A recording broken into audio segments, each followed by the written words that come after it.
Oke, lanjut. Jadi, sampai mana tadi? Ya, mana-mana. Oke. Jadi, kita menghitung label sementara untuk noda-noda, itu kita bisa lakukan langsung dari noda satu. Jadi, angka pertama adalah jarak langsung. Jadi, ini misalnya ini 13. Ini adalah jarak dari satu ke 2 lewat 3. Jadi, 10 tambah 3, 13. Kemudian 3 adalah Anda sebut dari label ini sebagai nilai jarak. Angka kedua dalam setiap label, setiap label disebut nilai noda sebelumnya. Jadi nilai noda sebelumnya ini ya, nilai noda sebelumnya 3. Nah, ini nilai noda sebelumnya. Jadi sebelum 3 1. Nah, kemudian tadi misalnya 14, 1 3 5 4 18 ini adalah 10 tambah 4 tambah 4, 18, 5 adalah noda sebelum 4 5. Seperti itu. Nah, kemudian menunjukkan rute noda sebelumnya dari noda 1 ke noda yang sedang dicari. Sebab itu dalam langkah ini nilai noda yang dapat dicapai langsung dari noda 1. Jadi ini adalah nilai yang dapat dicapai dari noda 1. Nah, kemudian identifikasi noda berlabel sementara dengan nilai jarak terkecil dan nyatakan noda itu sebagai label permanen. Jadi mana noda dengan jarak terkecil? Noda dengan jarak terkecil adalah ini. Nah, ini adalah noda permanen. Apabila semua noda berlabel permanen, teruskan ke langkah 5. Perhatikan noda-noda yang tersisa yang tidak berlabel permanen dan dapat dicapai langsung dari label permanen baru yang dideteksikan dalam langkah 3. Hitung label sementara itu untuk noda-noda ini sebagai berikut. Jika noda yang sedang dicari memiliki label sementara, tambahkan nilai jarak noda berlabel permanen baru ke jarak langsung dari noda berlabel permanen baru ke noda yang sedang dicari. Jika jumlah ini kurang dari nilai jarak noda yang sedang dicari, tentukan nilai jarak untuk noda ini sama dengan jumlahnya. Sebagai tambahan, tentukan nilai noda sebelumnya sama dengan noda berlabel permanen baru yang memberikan jarak lebih kecil. Kemudian lanjut angka ketiga. Jika noda yang sedang dicari belum diberi label, buatlah label sementara dengan menambah nilai jarak noda berlabel permanen baru ke noda yang sedang dicari. Nilai noda sebelumnya ditetapkan sama dengan noda berlabel permanen yang baru tersebut. Label permanen mengidentifikasi jarak terpendek dari noda satu ke setiap noda dan noda sebelumnya pada rute yang terpendek.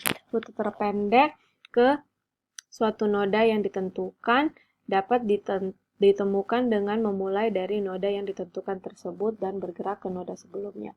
Dengan melanjutkan gerakan ke belakang ini melewati jaringan akan memberikan rute terpendek dari noda 1 ke noda yang dicari.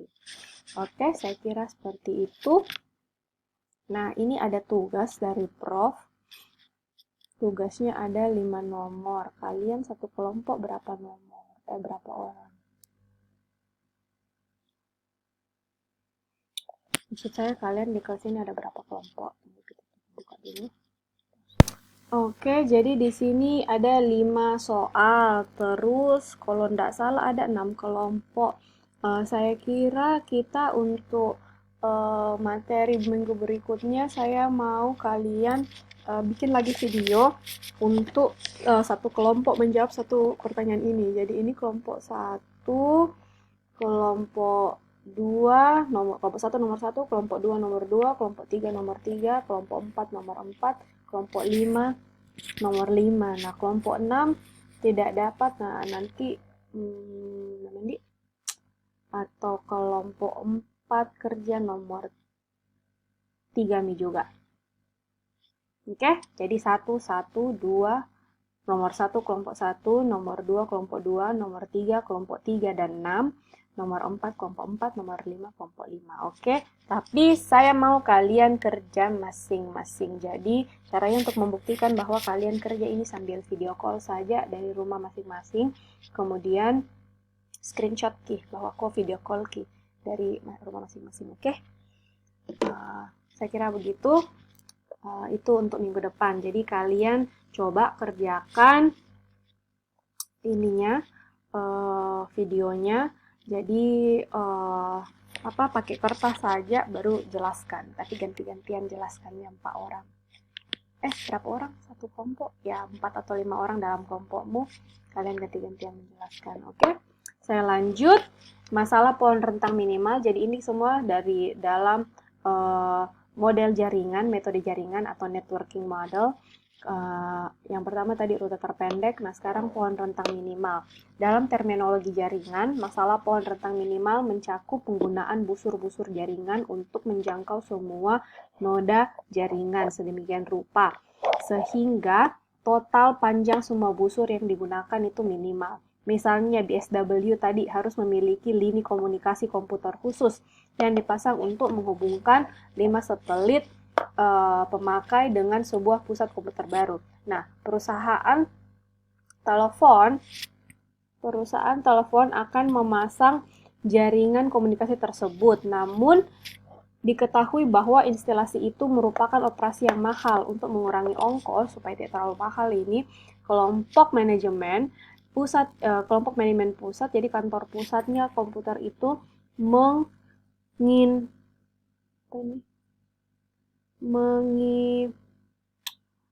menghitung kayaknya total panjang lini komunikasi sekecil mungkin. Jadi dia mau total lini komunikasi sekecil mungkin. Meskipun pusat komputer dapat dihubungkan langsung ke setiap pengguna, namun lebih ekonomis untuk memasang satu lini langsung ke beberapa pengguna dan membiarkan pemakai lain menyadap sistem itu dengan menghubungkan mereka dengan pemakai yang telah disambung ke sistem. Penentuan panjang minimal sistem komunikasi ini merupakan contoh masalah pohon rentang minimal. Jadi contohnya seperti di gambar 95, ini jaringan komunikasi, jadi masih perusahaan yang sama tapi dianggap mau bikin lini komunikasi. Nah, ini pusat komputer wilayah, jadi ini kayak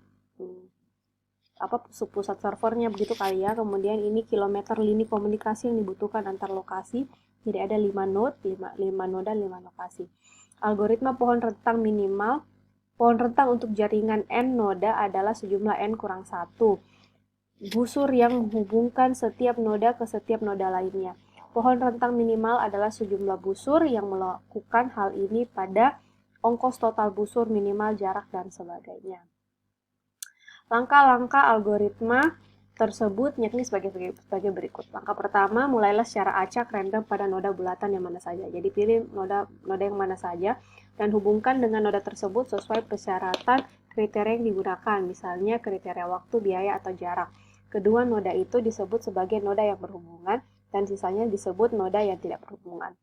Langkah 2, kenali noda yang tidak berhubungan yang terdekat dengan salah satu dari noda-noda yang berhubungan. Putuskan ikatan secara arbiter atau jarak pisah jika terdapat 2 atau lebih noda yang memenuhi syarat sebagai noda terdekat. Tambahkan noda baru ini ke kumpulan noda-noda yang berhubungan. Ulangi langkah ini jangan sampai noda menjadi berhubungan. Jadi diperlihatkan solusi pohon rentang minimal BSW jaringan komunikasi untuk pusat komputer wilayah. Dengan mengikuti langkah-langkah algoritma, Anda dapat memperoleh solusi dengan total jarak sebesar 110 km.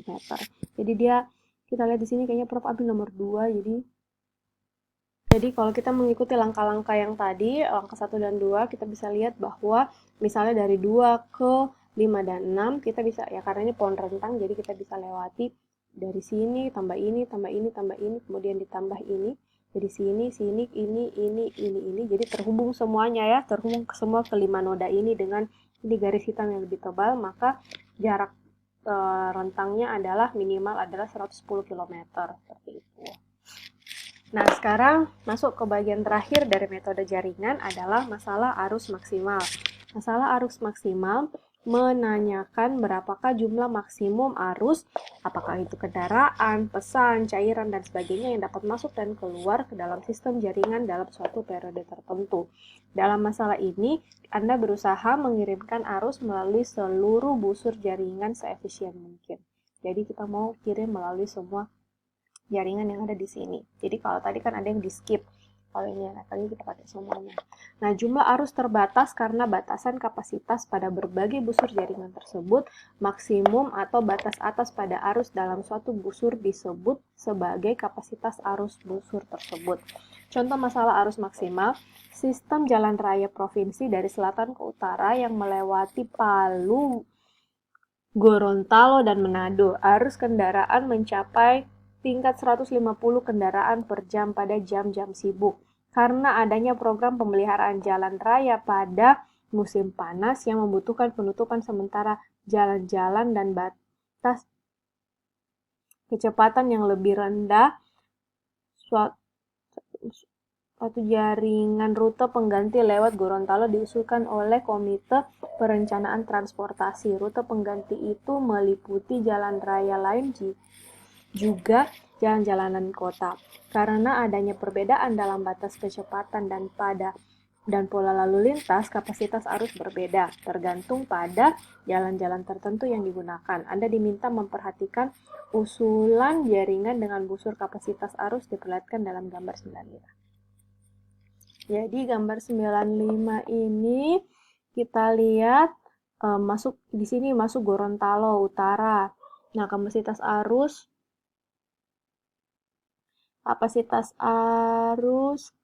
kendaraan dari noda 5 ke noda 7. Ini kan noda 1 2 3 4 5 6 7. Ini keluar Gorontalo. Jadi ini masuk Gorontalo, keluar Gorontalo. Nah, untuk masuk keluar Gorontalo ini di sini kita lihat kita bisa memilih berbagai macam jalur. Nah, karena tadi ada jalanan yang harus ada rute pengganti dan sebagainya. Nah, informasi tambahan yakni kapasitas arus didasarkan pada arah arus tersebut. Contoh misalnya bagian jalan raya atau busur 12 menunjukkan kapasitas 50 kendaraan per jam.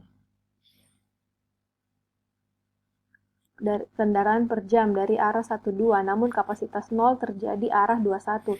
Jadi 50 ke sini tapi 0 kalau ke sini. Hal ini berarti bahwa perencanaan jaringan jalan raya itu tidak menginginkan kendaraan datang dari noda 2. Jadi tidak ada arus dari sini. Dari 2 ke 1. Dan dari noda 2 ke noda 1. Secara logis dikatakan karena noda 1 adalah input atau sumber dan kemungkinan lokasi macet, maka tidak diinginkan arus lalu lintas mengalir persimpangan noda 1 dari noda 2. Kapasitas arah pada busur 1-2 juga dapat diinterpretasikan sebagai menunjukkan jalur satu arah mulai dari persimpangan noda 1. Dalam kasus manapun, contoh ini menunjukkan bahwa kapasitas arus busur dapat tergantung pada arah arus. Apakah Anda percaya bahwa jaringan sistem jalan raya yang terlibat dalam gambar 95 dapat mengakomodasikan arus maksimum 150 kendaraan per jam ini dari utara ke selatan? Berapakah arus maksimal kendaraan per jam untuk jaringan tersebut? Berapakah banyak arus yang harus melewati setiap busur? Algoritma arus maksimal yang disajikan tersebut di atas menggunakan pendekatan berdasarkan pikiran sehat atau common sense berikut. Jadi kita pakai common sense. Yang pertama adalah kita harus cari jalur dari noda input sumber ke noda output hasil yang memiliki kapasitas arus dalam arah arus tersebut lebih besar daripada 0 untuk semua busur pada jalan tersebut. Tingkatkan arus sepanjang jalur itu sebanyak mungkin. Teruskan mencari sumber yang memiliki sisa kapasitas arus dalam arah arus tersebut lebih besar pada 0 untuk semua busur. Dan tingkatkan arus sepanjang jalur-jalur ini sebanyak mungkin. Berhenti bila tidak mungkin lagi menemukan jalur sumber dengan kapasitas arus dalam arah tersebut lebih besar daripada 0 untuk semua busur dalam jalur itu. Langkah untuk memecahkan masalah matematis dalam langkah-langkah terbatas arus maksimal. Langkah pertama, carilah jalur. Saya mau habis.